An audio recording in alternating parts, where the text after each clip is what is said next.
Le titre de ma présentation, c'est finalement que se passe-t-il quand on met la biomédecine en politique? Et qu'est-ce que ça veut dire mettre en politique? Discuter des implications politiques de la biomédecine. Et le sous-titre, c'est est-ce que l'eugénisme libéral est arrivé avec la génétique? Point d'interrogation. Donc là, de nouveau, Florence en a déjà parlé en expliquant mais que cet eugénisme n'était plus l'eugénisme étatique, centré, qui visait à éradiquer une partie de la population. On en est de plus en plus à un eugénisme qui est un eugénisme plus libéral, libéralisé, où le consommateur de soins de santé a le choix d'utiliser tel ou tel traitement, a le choix d'avorter ou de ne pas avorter dans certains cas critiques, etc. Donc voilà, c'est une question qui va nous occuper pendant mon exposé, mais ce ne sera pas la seule. Donc, en plus de cela, et je mets un point d'interrogation parce que c'est vraiment une question ouverte qui mérite qu'on en débatte par la suite, je pense. Je parlerai des nouvelles préoccupations politiques du gouvernement de la vie. Donc, Florence a déjà parlé de Michel Foucault, de la nouvelle biopolitique. Et je parlerai de cette biopolitique-là, et puis j'essaierai de voir aussi, d'aborder des auteurs qui travaillent avec le concept de biopolitique, mais à la lumière des développements actuels dans le domaine des sciences de la vie, et en particulier dans le domaine de la génétique. Alors, je dirais un mot aussi sur le contexte évolutif de la santé publique à l'heure d'aujourd'hui, à l'heure de la biomédecine contemporaine, et je poserai une question et je tâcherai d'y apporter en tout cas quelques éléments de réponse. Finalement, si on pense à cette génomique et au fait qu'on en arrive à penser la vie de façon moléculaire, on assiste à une molécularisation de la vie, est-ce qu'on doit célébrer cela ou est-ce qu'on doit plutôt en avoir peur ?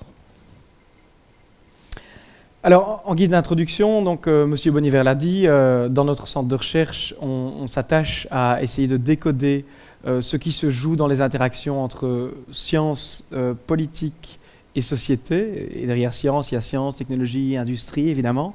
Et donc, forcément, ce sont toujours des rapports complexes qui se jouent et on essaie de travailler à l'interface avec plusieurs acteurs qui ne parlent pas la même langue, qui viennent de mondes différents, qui ont des intérêts différents, qui ont des stratégies différentes et qui pourtant doivent arriver à des accords. Il y a un ensemble d'acteurs avec de provenances disciplinaires très différentes qui se réunissent par exemple dans des comités d'éthique, qui essayent de trancher sur des situations critiques complexes. Vous en avez entendu parler dans le cadre des cours. On parle beaucoup aussi de participation publique. C'est devenu très à la mode pour compléter les dispositifs de démocratie représentative.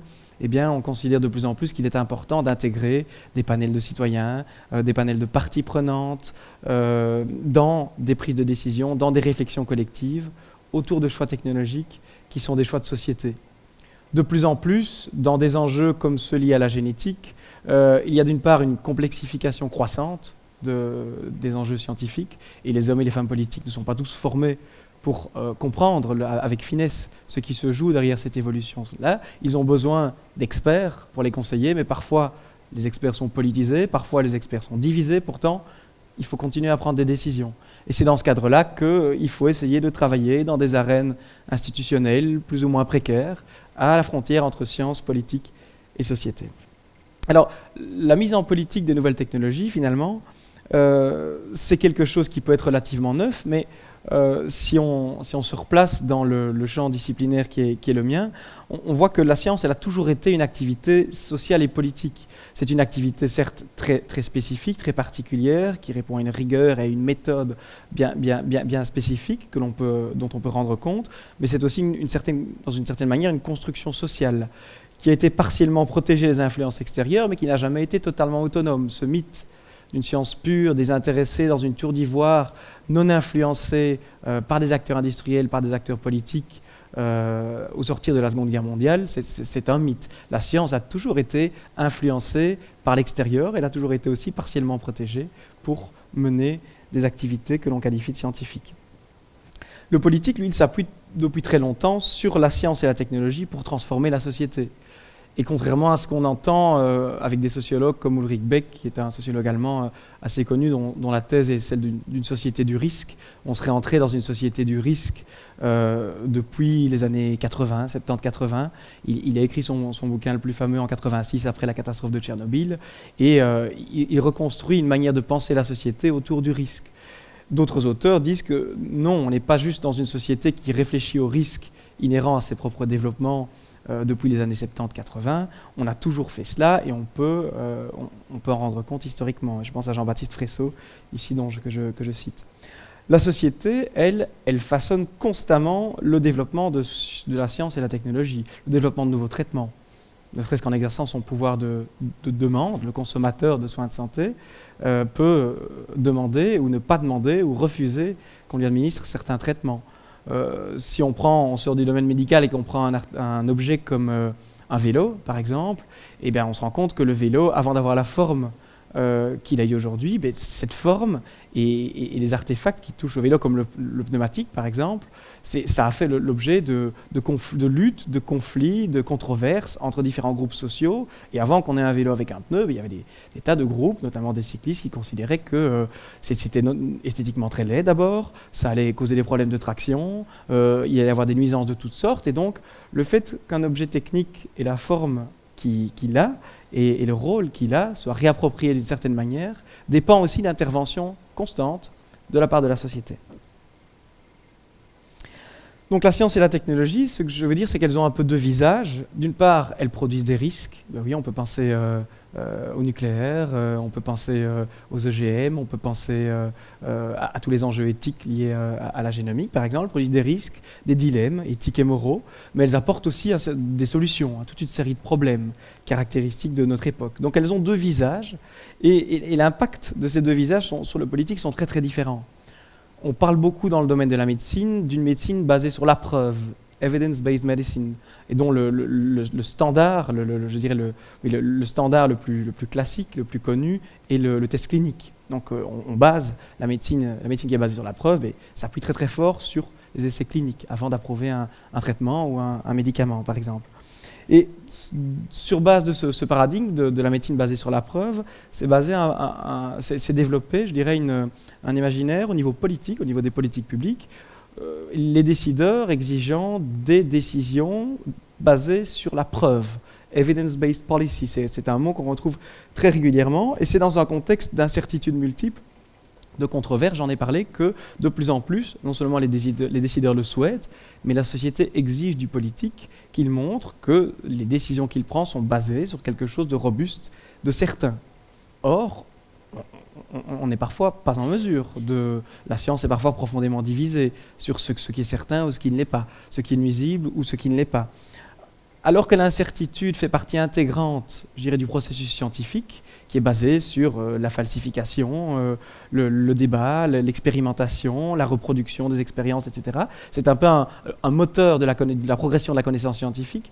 Quand on bascule dans le monde politique, cette incertitude, elle reste anormalisée. On considère qu'elle n'est pas normale, on essaie de la réduire. On veut des preuves, on veut de la sound evidence pour baser ses décisions. Et donc souvent, et de plus en plus, parce que le politique sait qu'il est observé par son électorat et par la société, attend des experts qu'ils fournissent des solutions et qu'ils simplifient la complexité. Donc les experts, parfois, ne résistent pas à cette tentation de garder les choses complexes quand elles le sont et quand on ne sait pas ou quand c'est risqué de simplifier cette réalité pour la transmettre aux décideurs politiques qui vont en faire des décisions. Donc il y a vraiment des auteurs qui réfléchissent finalement, est-ce que les scientifiques ne devraient pas garder les choses telles qu'elles sont, c'est-à-dire complexes, quand on est en situation d'incertitude. Ça, c'est une question que je vous renvoie. Alors, maintenant, après cette introduction, j'ai parlé des rapports entre sciences, politique et société. Je vais revenir un petit peu à cette naissance de la biopolitique. Donc, je reprends le titre du fameux ouvrage de Michel Foucault, qui explique qu'à partir du XVIIe ou du XVIIIe siècle, le pouvoir politique, il s'est progressivement détourné de décisions qui portaient sur la vie, sur la mort ou sur le contrôle de territoire, pour se concentrer sur de nouvelles préoccupations. Et notre existence biologique était au cœur de ces nouvelles préoccupations, de ce qu'on a appelé le gouvernement de la vie. Donc je ne vais pas revenir sur ce que Florent a dit, mais c'est vraiment un passage de ce pouvoir souverain qui a le droit de vie ou de mort, qui peut retirer la vie ou laisser vivre, à faire vivre et laisser mourir, à ce que Foucault a appelé aussi un pouvoir pastoral, l'image d'un berger qui a des outils, comme les outils statistiques, pour comprendre et connaître sa population, et qui finalement accompagne cette population, intervient, mais plus à la manière d'un souverain qui sanctionne. Ici, on fait vivre, on laisse mourir, on accompagne et on encadre à travers une série de rationalités, de pratiques politiques, de nouvelles techniques de gouvernement. Alors, de la naissance de la biopolitique, on passe à des auteurs un peu plus récents, comme Nicholas Rose, qui est un disciple de Foucault, un des types de Foucault les plus connus, en tout cas dans la littérature que je lis moi, qui a contribué à faire connaître Foucault dans le monde anglophone en traduisant ses ouvrages, et puis qui, je dirais, a écrit un certain nombre de livres en se basant essentiellement sur Foucault et sur, je dirais, son héritage. Alors, Nicholas Rose, il est aujourd'hui le doyen de l'école de sciences sociales et de médecine au King's College. Il est aussi en charge de ce projet, dont vous avez peut-être déjà entendu parler, de ce projet sur le cerveau humain, qui est financé par la Commission européenne. Et il est en charge du comité de suivi des enjeux éthiques et sociétaux de ce projet-là. Donc c'est quelqu'un qui est actif dans des enjeux qui sont en lien avec la biomédecine, avec la biopolitique. Et d'après lui, on est dans un contexte biopolitique qui est en pleine transformation. Et alors, il pointe 5 changements qui sont significatifs de cette évolution-là, parce qu'il essaye d'une certaine manière de s'appuyer sur Foucault pour le dépasser, dans une certaine mesure. Et le premier changement qu'il pointe, c'est la molécularisation. D'après lui, la biomédecine, elle envisage aujourd'hui la vie au niveau moléculaire comme un ensemble de mécanismes entre des entités moléculaires qui peuvent être identifiées, qui peuvent être isolées, qui peuvent être manipulées, qui peuvent être recombinées dans de nouvelles pratiques d'intervention sur le corps. Le deuxième mécanisme, c'est celui d'optimisation. L'optimisation, ça veut dire que les technologies de la vie, elles ne sont plus contraintes par les pôles de la santé et de la maladie. Bien sûr, ces pôles continuent, ils persistent, mais ils sont accompagnés d'interventions qui cherchent à agir sur le présent pour atteindre un futur qui serait meilleur. Un bon exemple de cela, c'est ce qu'on entend avec ce terme, ce mot valise, alicament.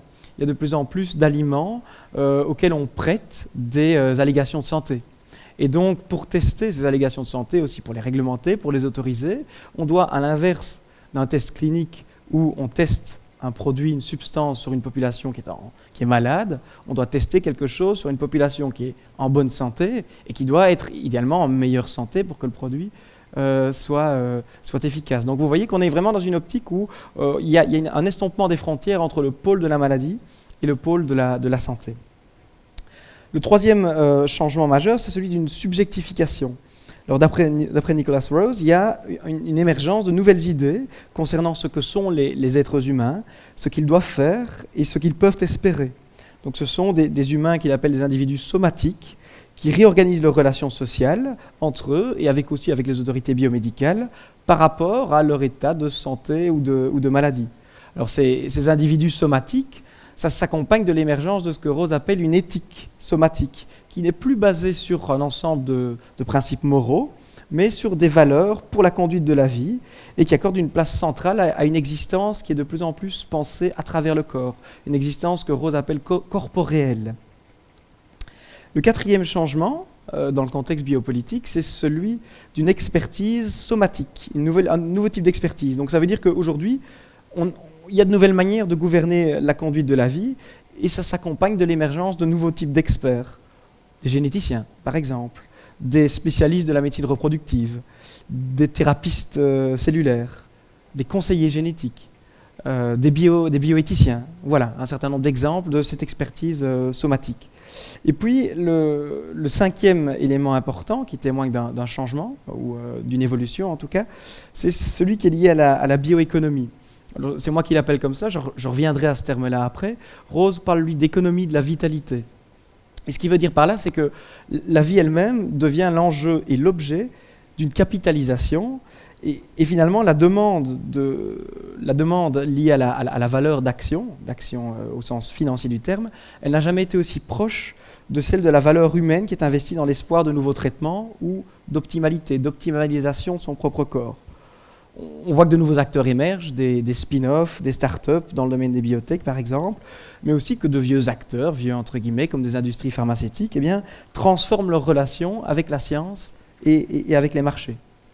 Donc la vie elle-même devient l'objet d'appropriations économiques diverses, et la vitalité, ce qui fait notre vitalité, est décomposée en une série de bio-objets, on peut les appeler comme ça, qui peuvent être accumulés, qui peuvent être isolés, si on pense à l'ADN par exemple, qui peuvent être transformés, stockés et vendus aussi. Donc, Rose parle vraiment de ces 5 changements et il pointe le fait qu'on en était à cette gestion politique au niveau des populations, au niveau national par exemple, Florence en a parlé, et on évolue vers une gestion individuelle, individualisée des risques génétiques. Et ça, c'est propre à chacun, à son propre corps, à son propre patrimoine génétique.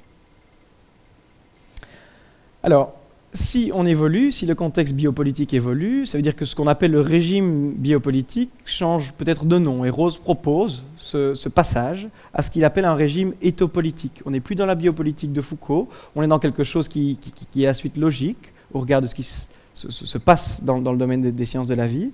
Et on vit une nouvelle relation éthico-politique, d'où le nom éthopolitique, à notre corps. Une nouvelle relation à notre corps qui est définie en termes de futur beaucoup plus indéterminé, puisque, bien sûr, il y a une partie d'inné, on a un patrimoine génétique, mais on peut, avec les technologies existantes, essayer d'agir sur le futur pour améliorer notre présent et la vie qu'il nous reste à vivre. Donc ça dépend, c'est basé sur une série de choix, d'interventions technologiques qui sont de plus en plus choisies. Alors, cette éthopolitique, elle est située au croisement de cette molécularisation de la vie, on conçoit la vie en termes moléculaires, et de l'individualisation des risques.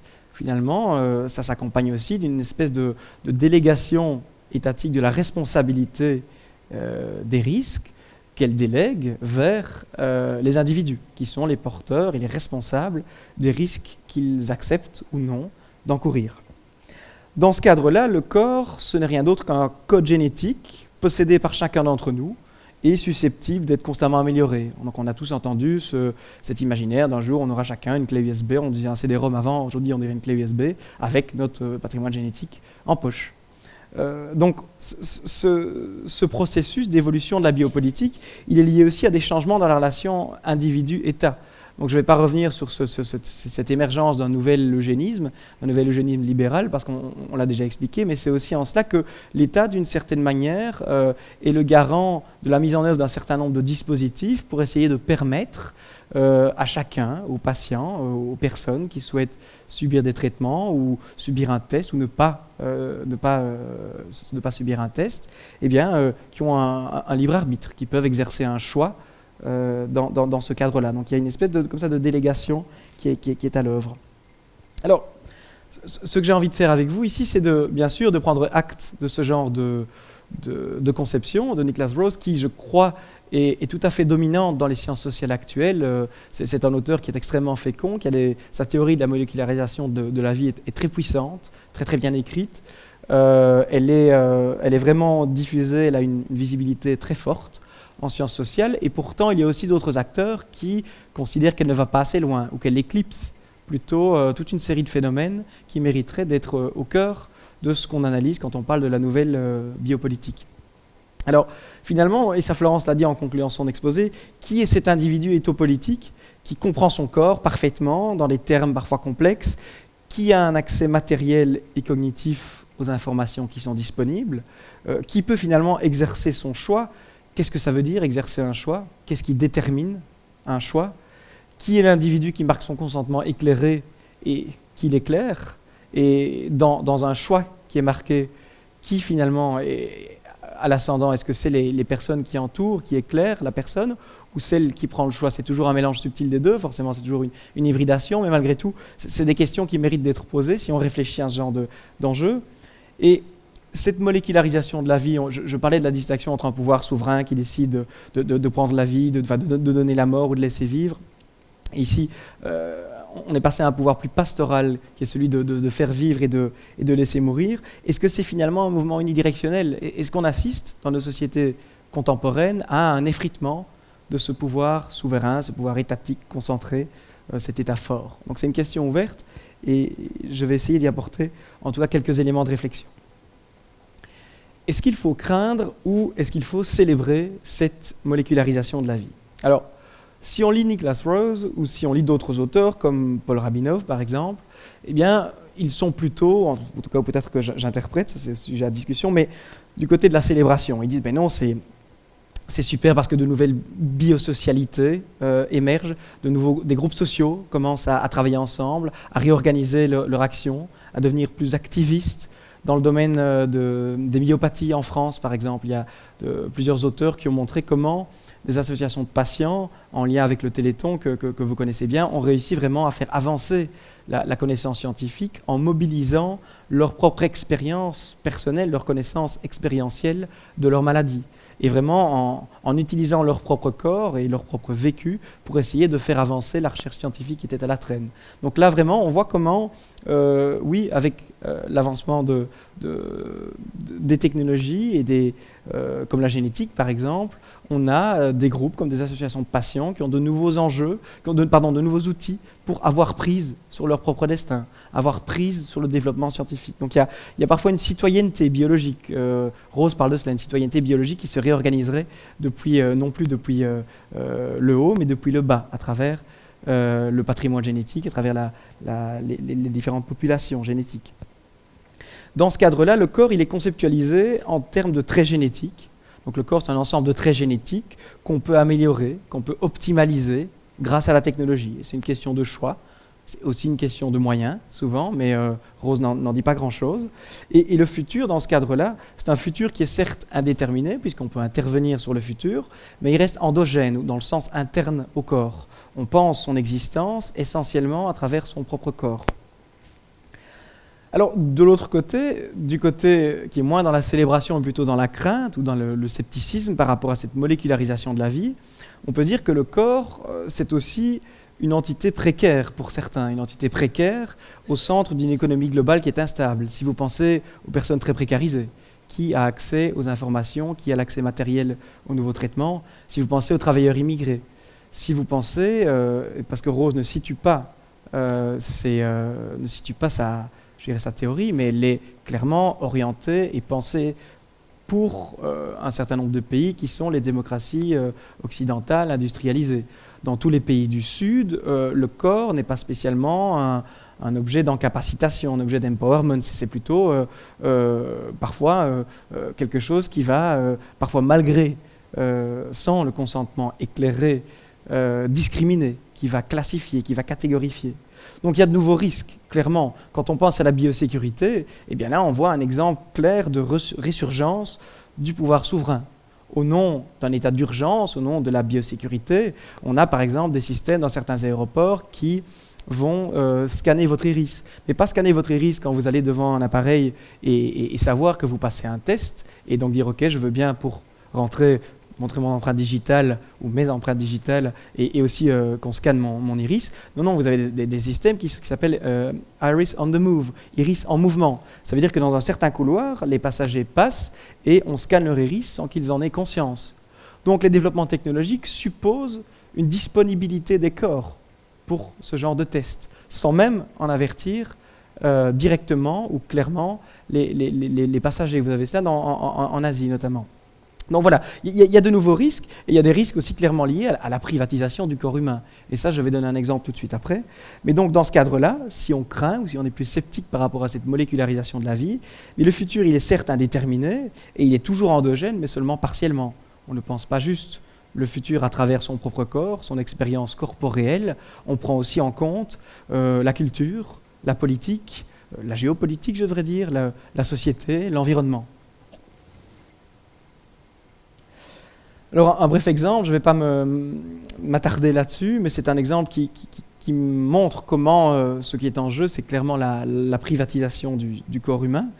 Il y a eu récemment un procès qui est allé jusqu'à la Cour suprême et qui opposait l'association pour les pathologies moléculaires contre l'industrie pharmaceutique Myriad Genetics. Vous en avez peut-être déjà entendu parler dans le cadre des cours précédents, est-ce que c'est le cas ? Non ? Ok. Eh bien, pendant tout un temps, finalement, quand on pense à la privatisation du vivant, eh bien, si on pense que ce qui touche au corps humain suit le cours des choses, on pourrait penser, quand on voit la privatisation des semences, par exemple, ce qui s'est passé au niveau des biotechnologies agricoles, qu'on est dans un processus où finalement, ce qui nécessite des technologies d'ingénierie génétique va mener à, et c'est normal pour certains, à une privatisation, une appropriation, pour un certain temps en tout cas, sous la forme de brevets. par exemple. Et ce qui était en jeu ici, c'est que Myriad Genetics avait développé de nouveaux outils, de nouveaux tests pour dépister le cancer du sein, qui étaient extrêmement efficaces et qui étaient basés sur des séquences d'ADN qu'ils avaient réussi à isoler. Et en les isolant, ils avaient voulu breveter cette séquence d'ADN que tout le monde a dans son propre corps. Donc ils voulaient en réalité posséder cette séquence d'ADN et ils voulaient aussi pouvoir être les seuls, pendant un certain temps, le temps du brevet, à commercialiser ce test. Donc ça voulait dire que ce test était très efficace, mais qu'il était peu accessible et que d'une part, et d'autre part, il posait surtout des questions éthiques très très importantes.